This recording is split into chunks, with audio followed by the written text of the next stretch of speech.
ఇది చూడండి, ఇది మన అర్బన్ సైకాలజీ అన్నమాట. ఇప్పుడు ఏంటంటే మనకేమో చేంజ్ కావాలి. రోడ్స్ బాగాలేవు, డ్రైన్స్ బాగాలేవు, చెత్త రోడ్డు మీద ఉంది, ఇవన్నీ బాధలు ఉంటాయి, డిమాండ్స్ ఉంటాయి మనకి.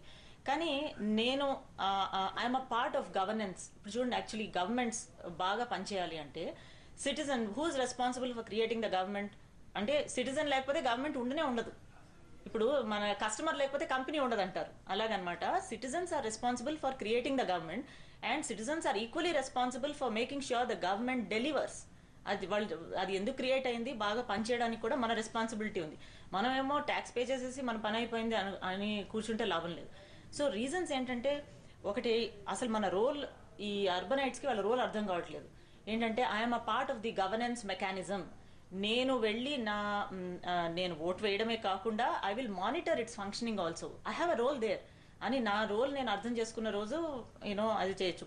But one of the causes అండి, వన్ ఆఫ్ ద రీజన్స్ ఏంటంటే, మనం ఇప్పుడు 3 బ్యాడ్ ఆప్షన్స్లో నేను వెళ్ళి ఏం చూస్ చేసుకుంటాను అని వాళ్ళకి అలాంటి నమ్మకం కూడా ఉండొచ్చు.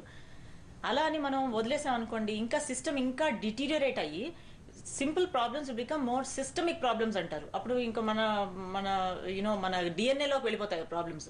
అప్పుడు మనం లాగడం, బయటకు రావడం చాలా కష్టం.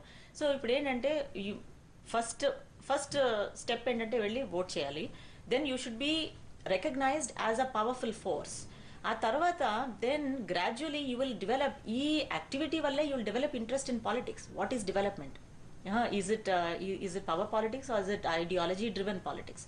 ఇవన్నీ ఆ థాట్స్ వచ్చి then more and more educated people who want to do good for the nation will start contesting for the elections. అంటే ఈ ప్రాసెస్ మనం ఓటింగ్ నుంచి అవేర్నెస్ తీసుకుని వచ్చి మెల్లగా కంటెస్టెంట్ క్వాలిటీ కూడా మనం ఇంక్రీజ్ చేయొచ్చు, అది బెటర్ చేయొచ్చు అనమాట. అప్పుడు ఏమవుతుందంటే then we can hope for better governance. ఇప్పుడే ఏమి యాక్ట్ చేయకుండా కూర్చున్నాం అనుకోండి, ఉన్న పరిస్థితి ఇంకా దిగజారిపోతుంది. So they will be increased deterioration and అప్పుడు కంప్లీట్ హెల్ప్లెస్నెస్ వచ్చేస్తుంది మనకి, ఇంకా కంప్లీట్ రాట్లోకి వెళ్ళిపోతాం. సో అయితే మనకి టైం ప్రస్తుతం చాలా తక్కువగా ఉంది. మీ ఇద్దరు ఒపీనియన్స్ కావాలి. ప్రస్తుతం రాబోయే ఎన్నికల మీద ఒపీనియన్స్ ఏంటి? ఇలాంటి క్యాంపెయిన్స్ ఏవైతే ఉన్నాయో అది ఓన్లీ అంటే ఈ సీజన్ లోనే కాకుండా ఎప్పుడు పర్మనెంట్ గా కొనసాగుతూ ఉండాలంటే ఎలాంటివి చేస్తాం అనుకుంటున్నారు? ఇప్పుడు యాక్చువల్లీ ఇప్పుడే చీఫ్ ఎలక్షన్ కమిషనర్ తో మాట్లాడేసి వచ్చాము. ఏంటంటే ఇదేదో ఇప్పుడు ఎలక్షన్స్ ఉన్నాయి, మనం ఒక ఇన్స్టిట్యూషన్ క్రియేట్ చేసి అందరినీ పుష్ చేసి చేద్దాం అన్నది కాదు. వచ్చే జనరల్ ఎలక్షన్స్ కి రెడీగా ఉండాలి. ఇప్పుడు చూడండి, చాలా కన్ఫ్యూజన్ వచ్చింది. ఏంటంటే కొంతమందికి ఓటర్ ఐడీస్ లేవు, ఓటర్ ఐడీస్ ఉన్న వాళ్ళు ఓట్ చేయరు. ఇంకోటేమో ఈ డీలిమిటేషన్ అని చెప్పి కన్ఫ్యూజన్ వచ్చింది. ఇప్పుడు కొంతమంది somebody move from SR Nagar to అక్కడ ఏదో కూకట్పల్లిలో ఉన్నారనుకోండి, వాళ్ళకి దే కాంట్ ఎక్సైజ్. సో ఇలాంటివి రకరకాల ఎక్కడ వాళ్ళు దొరకట్లేదు. నిన్నెవరో ఒక ఆయన కనిపించి నాకు 4 ఓటర్ ఐడీస్ ఉన్నాయని. సో ఈ కన్ఫ్యూజన్ ఉంది.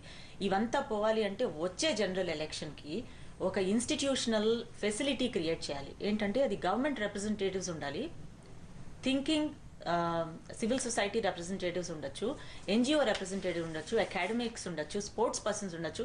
Somebody who's conscientious and who wants to bring good change into the system can volunteer to be a part of that team. And it's a continuous process.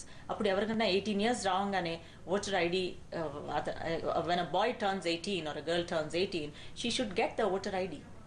అలాంటి activity మనం create చేసామనుకోండి కంటిన్యూస్గా, next general elections we will not have this confusion and we will have people lining up in queues. ఇప్పుడు మీరు చూడండి, కువైట్లో women have been denied voting. Last year 2006లో వాళ్ళకి ఓటింగ్ రైట్స్ ఇచ్చారు. ఎంత క్యూస్ అంటే they love it because they got that as the first time ఇదనమాట. సో మనం కూడా we can make it into an exciting activity and casting vote should be looked at as a secret activity.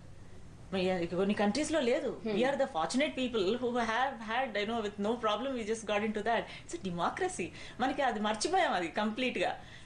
So మన పవరే మనం మర్చిపోతే అక్కడే that is where the rot begins.